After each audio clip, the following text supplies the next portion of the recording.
Hey guys, I'm back again. Happy Sunday to everybody.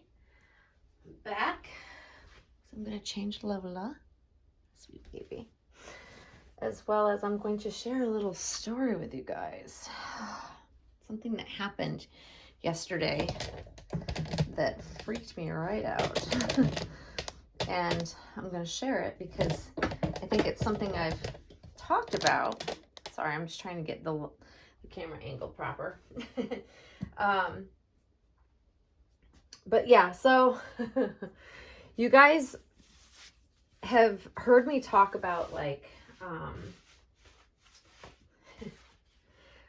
one of my biggest fears. Sorry, these get all bumped around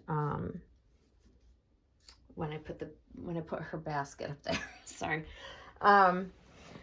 So what happened yesterday? It was actually last night. I'm going to share a little story of something that happened and talk about how it affected me. And I don't know, it's an open, honest chat about my feelings based on what occurred last night. So yesterday I had received, I had mentioned in my video yesterday that I'm waiting on some cute outfits for both babies for some spring summer stuff, and one of the packages actually had arrived yesterday afternoon, and that's weird with that. This has never been washed. It's like a dirt spot. I wonder if that's always been there and it came that way. Weird. Never noticed that before. Interesting. Anywho. So I had gotten in something that I wanted to show one of my friends because she was looking for a specific style romper, summer romper that I had for a long time. So it wasn't current. It's not something she could find. So when I saw one of the things that I ordered, it was very similar. So I was showing her and I wanted to put it on Monroe so she could see size-wise how it would fit her, so she could determine whether or not it would fit her baby. So that being said, when I was changing Monroe, I guess when I'm in the, doing a video or whatever, how closely am I looking at Monroe, especially? How close am I looking over the doll? It's not generally too super close. Usually when I'm off camera changing them, that's when I'll do an inspection on Monroe, and periodically I do these inspections to make sure Monroe's in good condition, that there's no tears, that there's no problem areas that I need to be concerned with, or loss of matting, anything. But yesterday, when I was changing her back out of the little romper that I had shared with my friend, I looked at, because, okay, the way her hands are sculpted, she's got one hand where two first finger and middle finger, or forefinger and middle finger are attached, and then the other hand is like this. So two fingers on each hand are connected to her palm of her hand. It's the way she was sculpted, and it's also one of those locations on her that I am ultra aware of that could be a problem area over time, just from wear and tear, because pulling or moving her hands through clothing to get the clothing on can stress them, and you may not be aware that you're pulling at. So when I was taking this romper off, I happened to glance down on this hand of hers, her right hand, where on her right hand it's these two, and it's kind of like this is how it is. So what I had seen was, it looked like this had pulled away and looked like it was tearing from where it's attached to the other finger. And I had this moment, you guys, of pure freaking panic, because I had not experienced this before with her. She's been in pristine condition. I talk about how I very gently handle her so that I don't damage her, but also there's always that potential for something to happen just simply by normal wear and tear of putting clothes on them and taking them off. So I immediately went and got my ring light, my magnifying glass, and got the Silpoxy out because I thought, okay, I'm going to have to make my first repair to this baby, to this doll. And it was like my heart was in my throat. I was panicked, but I'm like, okay, it's fixable, whatever it is. So then I went and got my glasses because I, do wear glasses, especially things close up. I want to make sure I'm seeing things properly. And as I came back in the room and turned everything on and got the magnifying glass and really looked closely, I realized that she was absolutely fine. It was just the coloring of the overhead light and just the time of day. This is a horribly lit room because it's only artificial light. We don't get really natural sunlight in here. The sun is out today, and you would never know it based on the lighting in this particular room. It just is what it is. It's the location of where the room is in proximity in the house, and the way that it is on the property to where the sun is outside. It just never is going to be a good room for lighting. Had I thought about that prior to, would it change anything? No, I'd still have my nursery here because it's the only space I could fit it. But point is, why I'm sharing this with you is it was absolutely, I thought, was my biggest fear realized. It has been a fear since I have owned Monroe for a long time now, that something would potentially happen to her and she would become damaged and she'd need to be repaired, or, just anything along that line. And of course, I'm absolutely relieved. I'm 100% relieved because there was nothing wrong with her. And I panicked for nothing, was ready to repair her if I had to repair her. But luckily it wasn't the case. And, great. But what that whole situation did, and here's also a tidbit of this is how careful I am with my dolls, and how I also, for my silicone doll, and I will do this in the future as well if I have any future silicone dolls, I realized, and I was discussing this with my friend Michelle this morning, that I realized that because I've had Monroe so long, I forget exact condition of her when I received her. That sounds crazy, right? Like, you look at her, whatever, and you see what you see and she looks the same. It's not that simple, especially with silicone. And here's why. This is my mentality on this, is that she's perfectly blotchy in some places, and it's meticulously done to look like blotchy newborn skin with mottling and all of, the little tiny details that she is painted to perfection on the doll. However, it's not perfectly uniform. It's not like, a manufactured doll with perfect looking, even painting. It's just not how she's painted. That's not how most silicones are painted anyways. So they're meant to be unevenly blotchy and such. But because I've had her so long and I don't always pay attention to exact every location on her little body, I may notice things later on that I didn't notice it immediately or even soon after I got her. And then I go, oh my gosh, is that normal? Because the way she is painted, and this is very common with a lot of silicone painters, but especially with Claire's painting, is that the blotchiness can have a look in certain spots like it's missing paint, or it just looks like, oh, is this a start of a problem?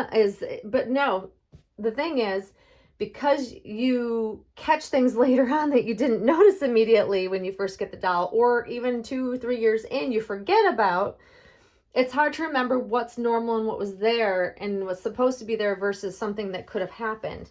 So a couple of years ago, I actually decided I'm going to document from head to toe, because it happened a couple of years ago where I thought on her arm, it looked like almost like paint was missing.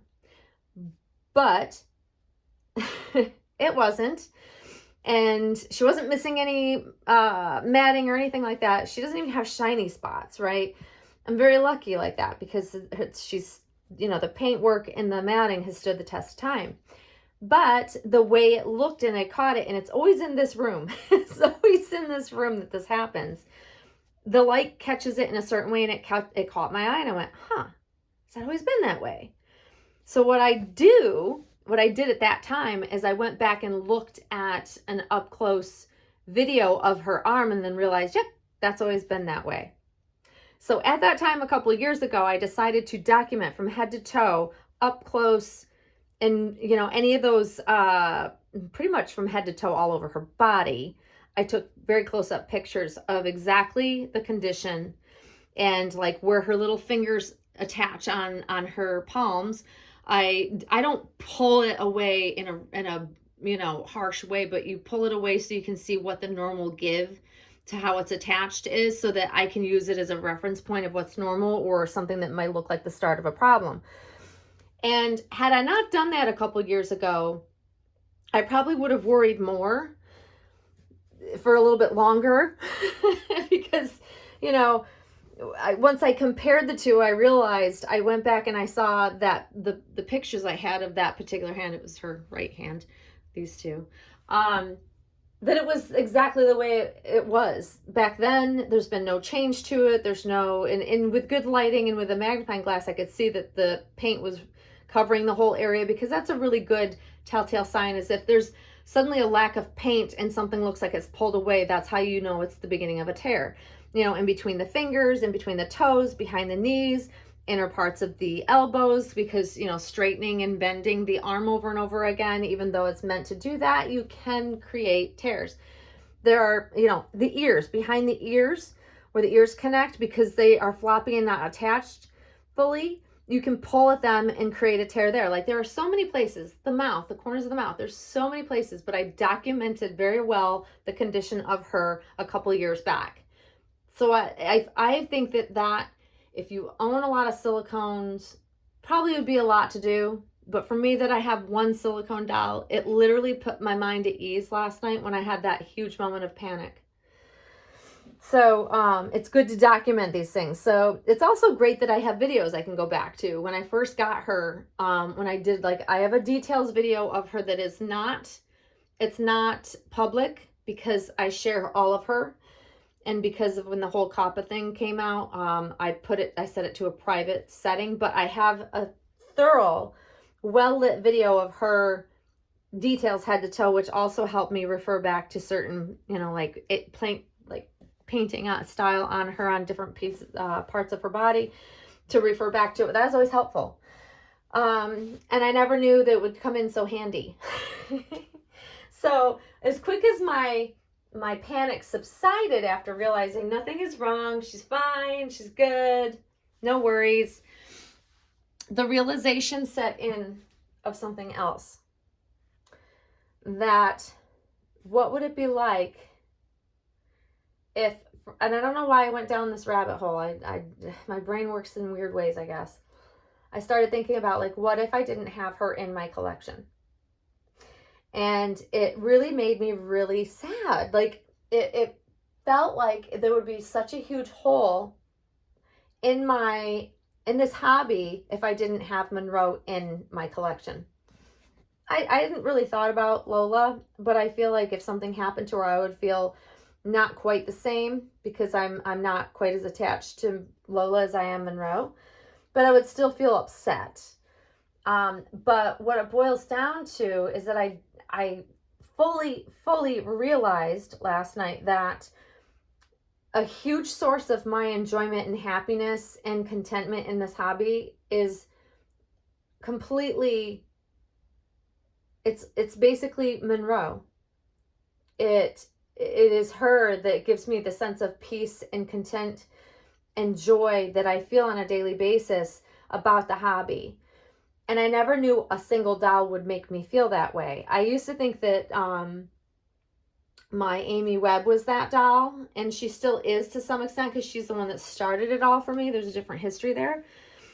But really, I would be very devastated, I feel, if, one, obviously, if something ever happened to Monroe and she was damaged beyond repair, or if I had to give her up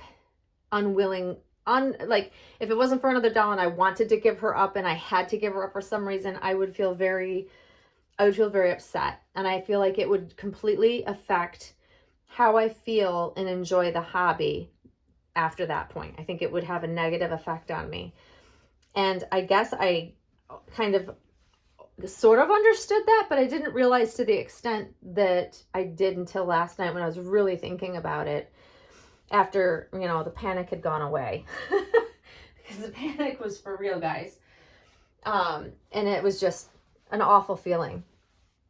Which is why it just it reiterates the fact that being careful, being cautious really is the best way for me, because if something were to happen to her, I would feel horrible.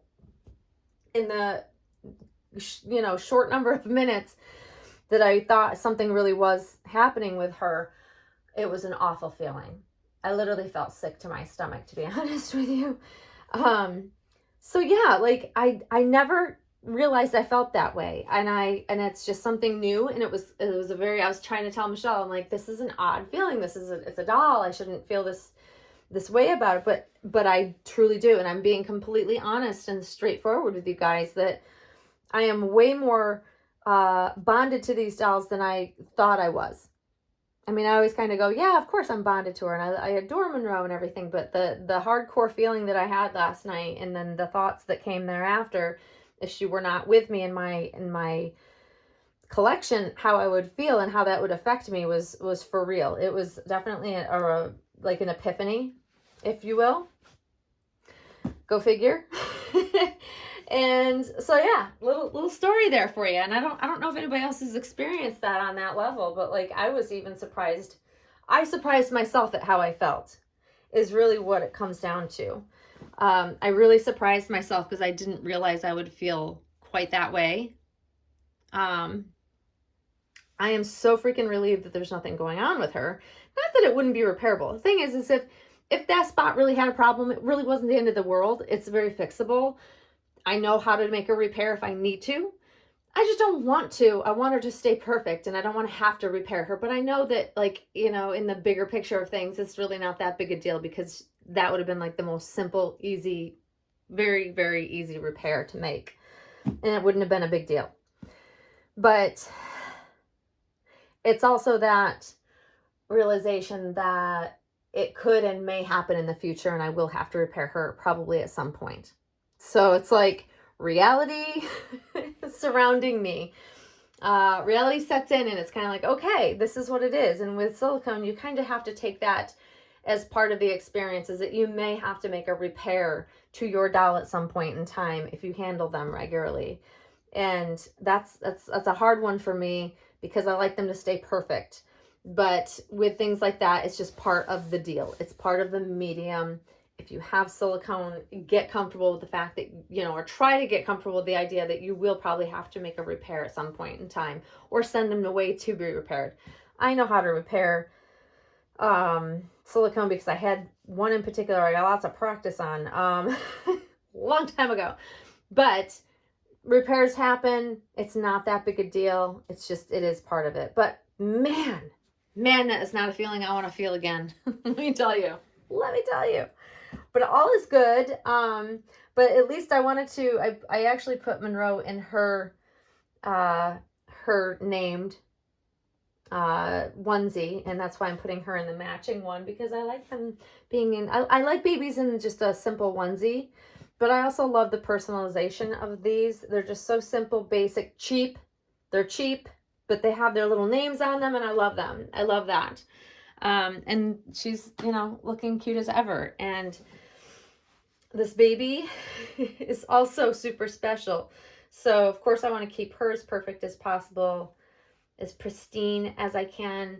So yeah, I am all about making sure I take the utmost care when I handle my dolls. And last night was just yet another reminder of why I am so cautious and careful. Because that's what makes me comfortable.